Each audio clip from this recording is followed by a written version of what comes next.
Hello friends, આજે આપણે group થિયરીનું યુનિટ 3નું લેક્ચર નંબર 6 જોઈએ, જેમાં થિયરમ જોઈએ આપણે. તો first, let subset of a cyclic group is a cyclic. કોઈ આપણે સબગ્રુપ આપેલું હોય, subgroup of the cyclic group is a cyclic. Okay, એને બીજી રીતે લખવામાં આવે, let G be a cyclic group generated by A. If H is a subgroup of G, then there exists a smallest positive integer m such that A raised to m belongs to capital H, and H is a cyclic group of the G generated by A raised to m. Okay, તો prove જોઈએ આપણે. તો let G is equal to cycle of A be a cyclic group where A belongs to G માટે, and let H be any subgroup of G. Okay, તો first case, if H is equal to કોઈ આપણે set of identity element લઈ લીધો, તો then H is equal to cycle of E is a cyclic. Okay, હવે આપણે જોઈએ case 2. તો લેટ અહીંયા જો કોઈ બી એલિમેન્ટ લીધો આપણે E, તો એ સાયકલિક કહેવાય જ ને, આપણે કોઈ બી સાયકલ જ કહેવાય ને, એટલે આપણે ડાયરેક્ટ કેસ 1 આપણે પ્રૂવ થઈ જાય. હવે બીજો કેસ જોઈએ, let H not equal to E, set of E. H not equal to set of E. તો આપણે જોઈએ, let any B belongs to H. કોઈ બી આપણે એલિમેન્ટ લઈ લીધો, B belongs to H. B કેવો? Not equal to identity element ના હોય એવો કોઈ એલિમેન્ટ લઈ લીધો B.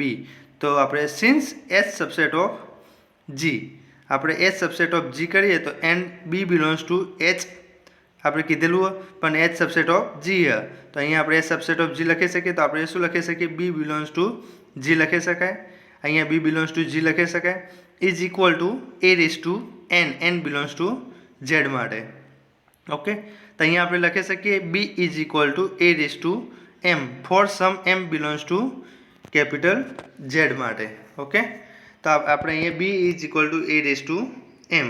હવે આપણે જોઈએ, since H is a subgroup of the G and B belongs to H. Since H is a subgroup of the group G કીધું અને B બિલોંગ્સ ટુ H, તો આપણે એનો ઇન્વર્સ બી Hમાં જ હોય, કારણ કે અહીંયા subgroup of the group G કીધું માટે, તો B inverse belongs to H. તો B inverse belongs to H હોય તો આપણે શું લખી શકીએ? B inverse is equal two, અહીંયા આપણે બીની જગ્યાએ આપણે શું લખી શકીએ? A રેઝ ટુ m લખી શકીએ. તો A raise to m raise to -1. Okay, તો અહીંયા આપણે લખી શકીએ direct A raise to -m, પણ A રેઝ ટુ -m તો કોનામાં હોય? કારણ કે m બિલોંગ્સ ટુ Z, તો -m belongs to be Z માં જ થાય, તો અહીંયા આપણે બિલોંગ્સ ટુ H લખી શકીએ. ઓકે, તો આઈધર m અથવા તો -m will be a positive integer. બંને આપણા પોઝિટિવ ઇન્ટીજર છે. તો let set m capital M is equal to n belongs to capital N, A raise to n belongs to H. આપણે કોઈ set define કર્યો. Okay, then m આપણે અહીંયા set define કર્યો તો એ આગળ. ઓકે, અને આપણે શું સાબિત કર્યું? ધેન m અથવા તો -m belongs to capital M. તો આપણે શું સાબિત કર્યું? કોઈ બી એક અંદર એક એલિમેન્ટ છે એવું સાબિત કર્યું. તો m is a non empty subset of capital N. આપણે નોન એમ્પ્ટી સેટ બતાવ્યો. ઓકે, તો હવે by well ordering principle. Okay, by ordering principle પરથી આપણે શું લખી શકીએ? m have a latest element લઈ લઈએ, આપણે કોઈ બી લેટેસ્ટ એલિમેન્ટ લઈ લઈએ, એને આપણે નામ આપી દઈએ k. તો આપણે k belongs to capital N થશે. ઓકે, હવે આપણે A રેઝ ટુ k કરીએ, તો A raise to k belongs to H થશે. H સબસેટ ઓફ G હ. ઓકે, હવે આપણે આગળ જઈએ, તો let H dash is equal to cycle of AK is a cyclic subgroup of G લખી શકાય. હવે આપણે આગળ જોઈએ, ધેન વી સો ડેટ આપણે શું પ્રૂવ કરવાનું? હવે H is equal to H dash prove કરવાનું. તો આપણે લઈ લઈએ, let any x belongs to H dash. તો x ઇઝ ઇક્વલ ટુ શું થશે?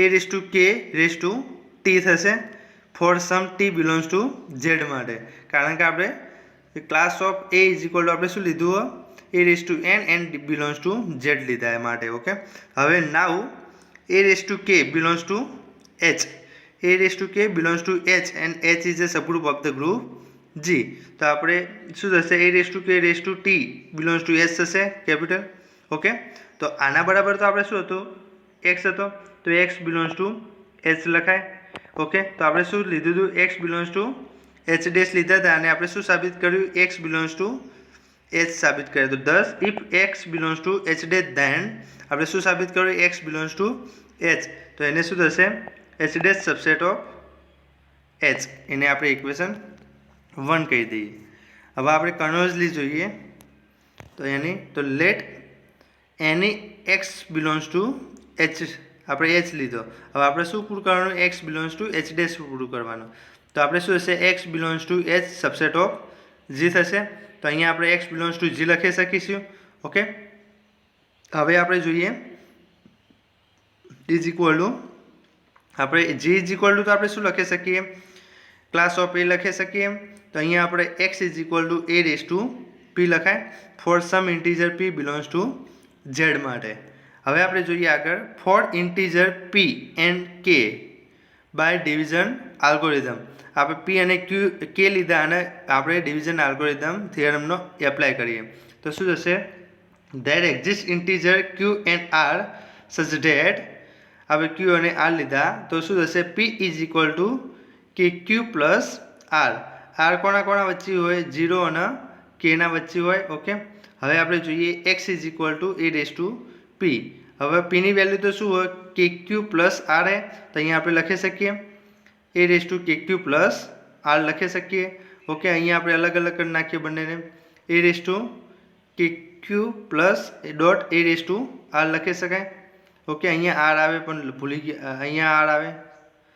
ઓકે હવે આપણે જોઈએ x is equal to a raise to k raise two q into a raise to r લખી શકાય હવે આપણે નેક્સ્ટ જોઈએ આપણે બંને side a raise to k raise to minus q વડે મલ્ટિપ્લિકેશન કર્યા બંને સાઈડ બોથ સાઈડ તો આપણે શું લખી શકીએ a raise to k raise to minus q into x is equal to a raise to k raise to minus q into a raise to k raise two q dot a raise to r હવે આ બંને એકબીજાના તો inverse છે તો આપણે આને identity element લખી શકીએ તો e dot a raise to r લખી શકાય પણ આઈડેન્ટિટીને આપણે અવગણીએ તો આપણે શું થાય a રેસ ટુ r થાય ઓકે તો હવે આપણે અહીંયા શું થયું a raise to r is equal to a raise to k raise to minus q into x okay હવે આપણે નેક્સ્ટ જોઈએ તો શું થશે since a raise to k belongs to h and x belongs two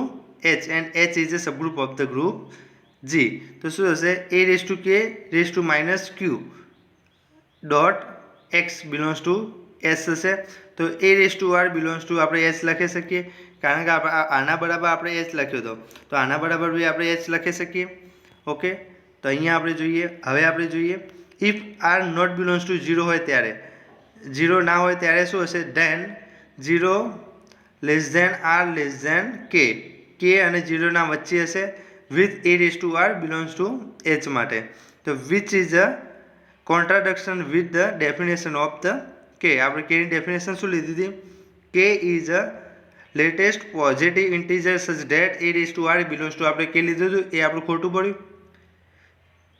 હવે આપણે જોઈએ r is equal to શું થશે 0 થશે આપણે r નથી તો આપણે આ sine r is equal to 0 તો હવે શું લખી શકાય r is equal to 0 મૂકો તો શું થશે x is equal to a raised to p તો p ની વેલ્યુ શું હતી is equal to a raised to kq plus r પણ r is equal to આપણે 0 મૂકવાના તો અહીંયા શું થશે a raised to kq થશે ઓકે હવે આપણે જોઈએ a raised to k raised to q belongs to a raised class of a raised to k લખાય હવે a raised to k is equal to તો શું હતું આપણે h dash હતો ઓકે તો આપણે x belongs to આપણે h dash સાબિત કર્યો ઓકે તો આપણે લખી શકીએ thus for any x belongs to h માટે x belongs to h dash prove કર્યું તો આપણે લખી શકીએ h subset of h dash equation 2 તો ફ્રોમ ઇક્વેશન 1 અને 2 પરથી આપણે શું લખી શકીએ h is equal to h dash okay, તો thus H is a cyclic subgroup of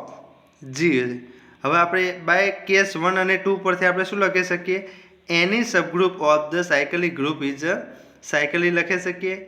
okay, equation 1 આપણે કેસ 1 જોયો અને કેસ 2. ઓકે, બંને કેસ પરથી આપણે આ લખી શકાય. હવે નેક્સ્ટ જોઈએ આપણે. Next B any two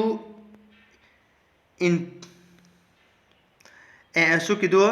any two infinite cyclic group are isomorphism. કોઈ બી આપણે બે ઇન્ફાઇનાઇટ ગ્રુપ લઈ લઈએ, સાયકલિક ગ્રુપ લઈ લઈએ, એને આપણે આઇસોમોર્ફિઝમ બતાવવાના. આઇસોમોર્ફિઝમ બતાવવા માટે કોઈ બી આપણે 3 કન્ડિશનો પૂરી કરવી પડશે.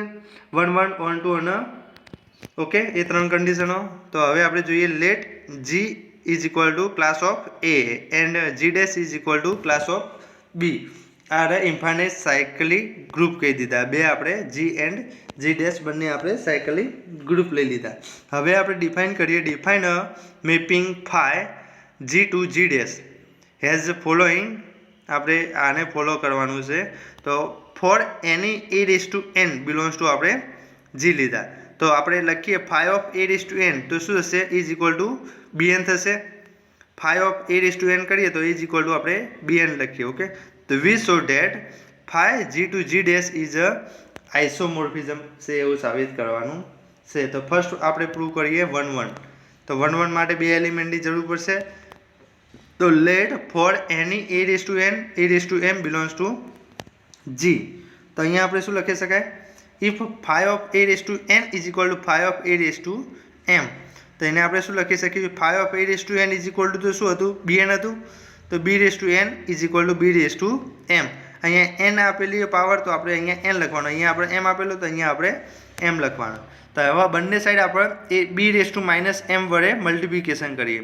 તો b raise to n into b raise to minus m is equal to b raise to m into b raise to minus m. આ બંને એકબીજાના ઇન્વર્સ એલિમેન્ટ છે. ઇન્વર્સ છે તો આપણે એને આઈડેન્ટિટી બતાવી શકીએ. તો b raise to n minus m is equal to આપણે આઈડેન્ટિટી ડેશ લખી શકીએ, આઈડેન્ટિટી લખી શકાય. ઓકે, હવે આપણે જોઈએ. તો અહીંયા આપણે આઈડેન્ટિટી લખવું હોય તો અહીંયા શું થશે? n minus m is equal to આપણે 0 લખી શકીશું, કારણ કે આપણે ઘાતને સરખાઈએ એટલે. તો અહીંયા n minus m is equal two 0. કેમ લખ્યું? જો અહીંયા G dash is equal to class of B is a infinite cyclic group, then 0 is the only integer such that b raised to 0 is equal to identity element છે માટે. Okay, હવે આપણે જોઈએ તો અહીંયા આપણે m ને પેલી સાઈડ લઈ જઈએ તો n is equal to m થશે. હવે n ની વેલ્યુ શું હતી આપણા જોડે? a raised to n હતું. હવે આપણે n ને આપણે a raised to n કરો અને m ને આપણે a raised to m કરો. ઓકે, તો અહીંયા શું થયું સાબિત? તો thus if phi of a raised to n is equal to phi of a raised to m હતું ને આપણે શું પ્રૂવ કર્યું? a raised to n is equal to a raised to m prove કર્યું. તો phi g to g dash is a 1 1 mapping, એને આપણે equation 1 કહી દઈએ. હવે two prove on two prove કરવાનું. તો લેટ એની b ની m power belongs to g dash. એક જ એલિમેન્ટની જરૂર પડશે ઓન ટુ પ્રૂવ કરવા માટે. તો હવે આપણે four m belongs to z માટે b raised to m belongs to g થશે. તો phi of a raised to m is equal to શું થશે? b raised to m થશે. Okay, phi of a raised to m is equal to b raised to m થશે. Okay, તો phi of g to g dash is a on to mapping. Okay, એને equation આપણે 2 કહી દઈએ. હવે આપણે ત્રીજા નંબરનું પ્રૂવ કરવાનું last. To prove preservation of the binary operation. તો let any a raised to n a raised to m belongs to g અને mn belongs to g માટે. તો phi of a raised to n a raised to m is equal to શું થશે? phi of a raised to n plus m થશે. Okay, હવે આપણે જોઈએ તો phi of a raised to n plus m આપેલું હતું એને આપણે બીજી રીતે લખો કઈ રીતે લખી શકાય? તો આપણે લખી શકાય b raised to n plus m લખી શકાય. ઓકે, આપણે આગળ ડિફાઇન કર્યું એ રીતે. ઓકે, હવે બંનેને અલગ પાડો. તો b raised to n into b raised to m લખી શકાય. આને પ્લસ છે માટે આપણે મલ્ટિપ્લિકેશનમાં લખી શકાય, માઇનસ હોય ત્યારે ડિવિઝનમાં લખી શકાય. Is equal to b raised to n. b raised to n ને આપણે શું લખી શકાય? phi of a raised to n લખી શકાય. અને b raised to m તો એને આપણે શું લખાય? phi of a raised to M. Okay, તો phi G to G dash preservation binary operation, એને આપણે ઇક્વેશન 3 કહી દઈએ. તો બાય ઇક્વેશન 1, 2 અને 3 પરથી આપણે શું લખી શકાય? Phi G to G dash is a preservation binary operation and also 1, 1 onto mapping. તો એને આપણે શું કહીશું? Phi G to G dash is and isomorphism. Isomorphism હોય તો આપણે લખી શકીએ જી સિમિલર જી ડેશ. તો thus any two infinite આપણે સાયકલિક ગ્રુપ લઈએ એ હંમેશા આઇસોમોર્ફિઝમ જ હોય છે. ઓકે.